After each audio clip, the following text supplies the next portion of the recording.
The Moon's Lost Lullaby. High above the sleepy world, a gentle moon named Luna sang a soft silver song.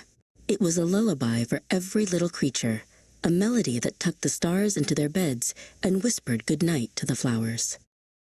But one night, as the world waited for her song, Luna opened her mouth, and nothing. The melody was gone. She hummed and she sighed, but the lullaby was lost, and the world below began to stir, restless and awake. Down on Earth, a little girl named Elara sat by her window. She loved the moon's lullaby more than anything. Tonight, she felt a quiet sadness, a missing piece in the night's gentle hum. She saw the moon looking so lonely. "Oh, dear moon," she whispered, "don't be sad. I will help you find your song." Elara tiptoed outside and called to the fireflies, who blinked their tiny lights in response. "Please, can you help me?" she asked. The fireflies, with their kind, glowing hearts, understood. They began to blink in a pattern, a Morse code of light, and flew up, up, up, like 1,000 tiny lanterns carrying Elara's message to the moon.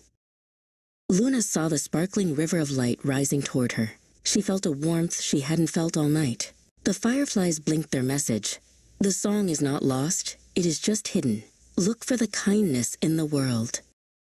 Luna closed her eyes and listened. She remembered the sound of a gentle stream bubbling over smooth stones. "Hush-a-bye, little stream, flow so slow," she hummed.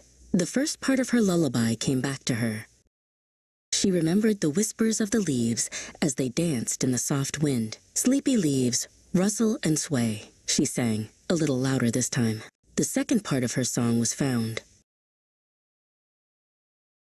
And then she remembered the soft sigh of a child tucked safely in their bed. "Good night, my dear world, until a new day." The lullaby was whole again, a perfect, peaceful melody. The moon sang her lullaby, and the world below sighed in relief. The restless creatures settled, the flowers closed their petals, and Elara, listening from her window, smiled a sleepy smile. The kindness of one little girl had brought peace back to the night.